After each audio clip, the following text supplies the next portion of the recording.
हमारा चिंतन श्री हनुमान चालीसा पर विशेष हो रहा है। रामदूत मैं मात जानकी। कल हमने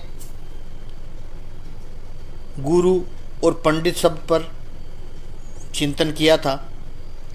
पंडित शब्द बड़ा पवित्र है, गुरु शब्द तो उससे भी अधिक पवित्र है। श्री गुरु चरण सरोज रज, जीवन में गुरु चाहिए। गुरु रेफरेंस पॉइंट है, इंटेलेक्चुअल, डिवोशनल एंड स्पिरिचुअल है गुरु। एक बात याद रखनी है कि अपनी बुद्धि पर बहुत ज़्यादा भरोसा करने जैसा नहीं है। आजकल का युग ऐसा है कि सबको लगता है कि मेरी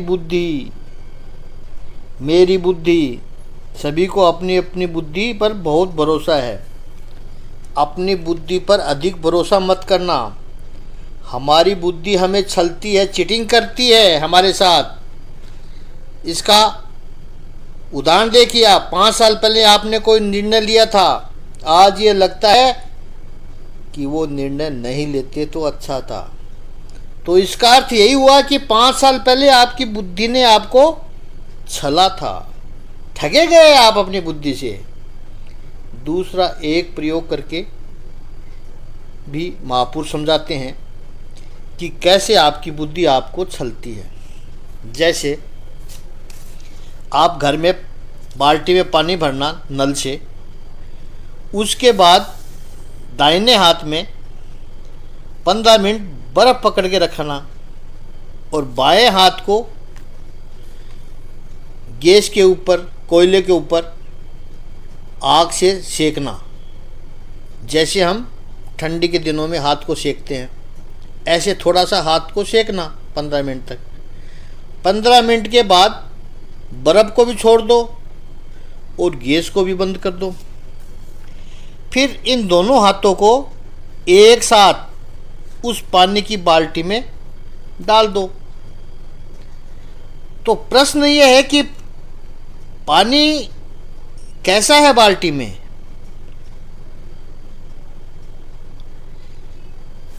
तो आपका दाहिना हाथ कहेगा पानी ठंडा है और बायां हाथ कहेगा पानी गर्म है। आप कौन से हाथ की बात मानोगे? और सच पूछो तो आपके दोनों हाथ गलत बता रहे हैं। आपका बायां हाथ कह रहा है कि पानी उतना गर्म भी नहीं है और आपका दायां हाथ बता रहा है कि पानी उतना ठंडा भी नहीं है। पानी तो रूम टेम्परेचर है। अब देखो आपकी बुद्धि ने क्या निर्णय लिया। बुद्धि निर्णय लेती है इंद्रियों के आधार पर। इंद्रियां बुद्धि को जो इन्फॉर्मेशन भेजती है, संदेश भेजती है, उसके आधार पर हर बुद्धि निर्णय लेती है। इंद्रियों ने यदि गलत संदेश भेजा, सेंस ऑर्गन्स ने, तो बुद्धि ने गलत निर्णय ले लिया। तो हम जो कहते हैं कि मेरी बुद्धि, तो बुद्धि का अपना कोई स्टैंडर्ड है ही नहीं। बुद्धि केवल इंद्रियों के द्वारा दी गई इन्फॉर्मेशन पर ही अपना आधार रखती है।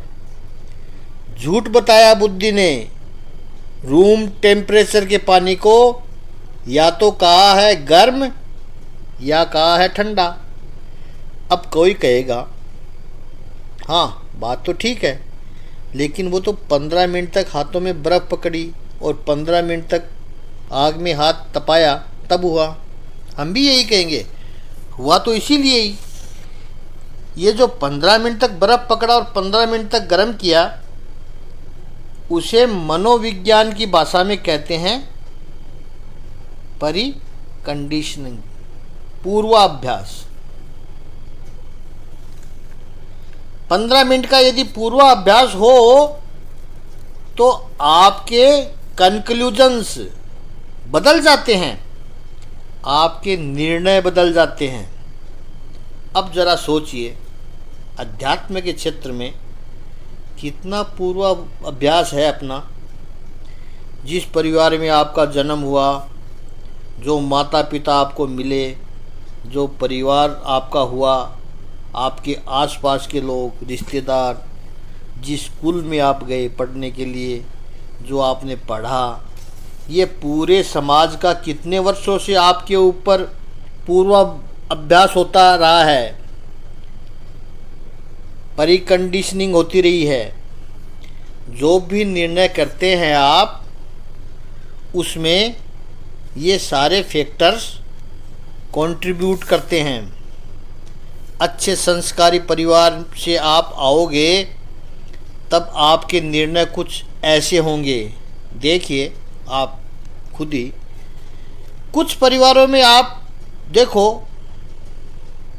देखते हो तो वहाँ उस परिवार में कोई व्यसन नहीं रखते हैं, नशाकारक नशीले ड्रिंक वो घर में ही नहीं रखते हैं।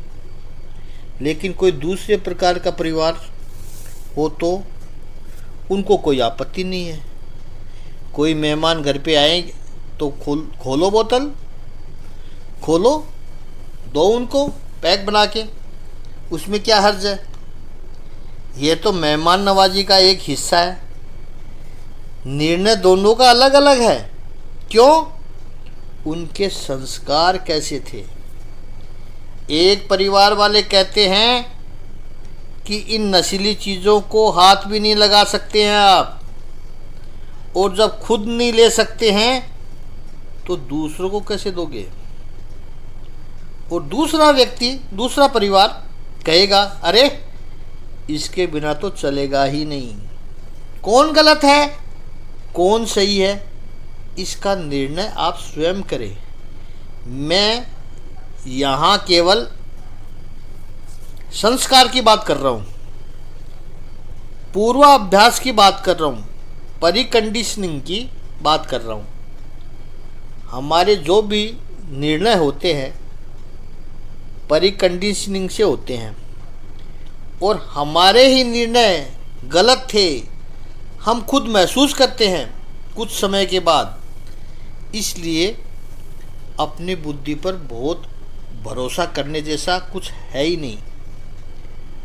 कोई ऐसा व्यक्ति हो हमारे जीवन में जो हमसे अधिक ज्ञानी हो, पहली बात, और व्यक्ति का अपना ज्ञान हमेशा एक मर्यादा रखता है, उसकी एक लिमिट होती है।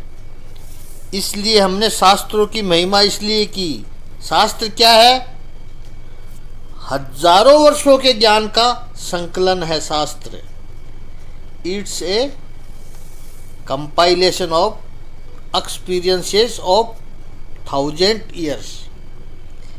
इसलिए गुरु चाहिए। दूसरी बात, गुरु को हमारे जीवन के विकास में रस होना चाहिए। उसका अपना कोई स्वार्थ न हो, उसको केवल यही इच्छा हो कि जो मेरे पास में आए हैं उनका विकास हो। वो कैसे हो? ये गुरु की नीति है।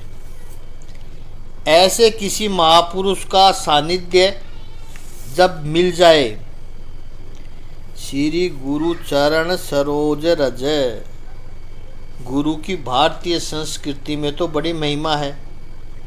इनके चरण की रज क्या बताती है? गुरु के चरण की रज वस्तुतः आचरण का प्रतीक है। गुरु के चरणों की पूजा ये व्यक्ति पूजा नहीं है, यानी किसी शरीर की पूजा नहीं है। पश्चिम के लोगों को समझने में ये थोड़ा कठिन पड़ता है। अरे वो सोचेंगे एक व्यक्ति की कैसे पूजा हो सकती है। तो ये एक व्यक्ति की पूजा नहीं है भाई। व्यक्ति के द्वारा जो आचरण होता है उसकी पूजा है, उसके अनुभव का सम्मान है। वो जिस सिद्धांत के ऊपर जी रहा है और उस सिद्धांत के ऊपर जीने से उन्होंने जो पाया है वो हमसे बांटते हैं, इसलिए उनका सम्मान है। गुरु के चरण की रज, गुरु के विचार अच्छे हो, वाणी प्रभावी हो, लेकिन उनके वर्तन में कुछ न हो तो ये कैसे चलेगा।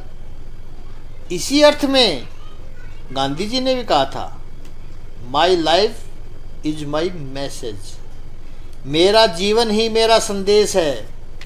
और याद रखना है कि जिनके वर्तन में जो बात होगी, आचरण में जो बात होगी, उसी की वाणी का प्रभाव पड़ेगा।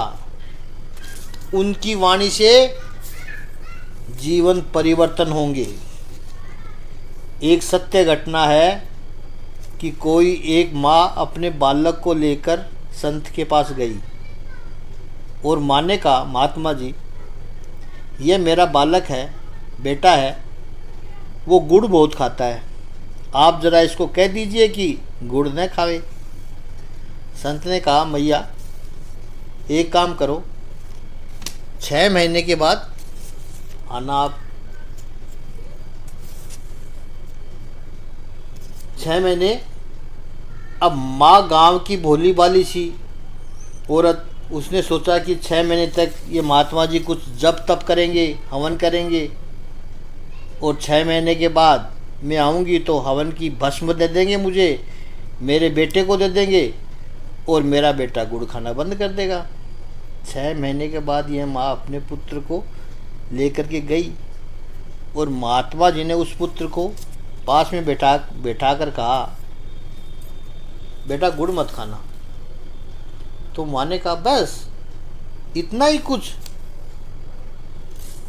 नारियल वगैरह फोड़ो, कुछ भस्म वस्म लगाओ, तब लगेगा कुछ किया है, ऐसे ही कह दिया गुड़ मत खाना। अब यही कहना था तो आप 6 महीने पहले भी कर सकते थे महात्मा जी।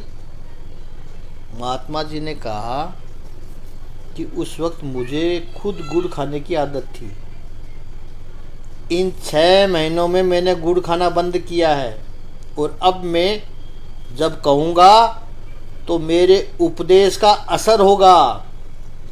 कितने सावधान संत रहे होंगे, कितने जिम्मेदार संत रहे होंगे कि यदि कोई उपदेश मैं करना चाहता हूँ तो पहले मैं स्वयं आचरण करूँ उसका।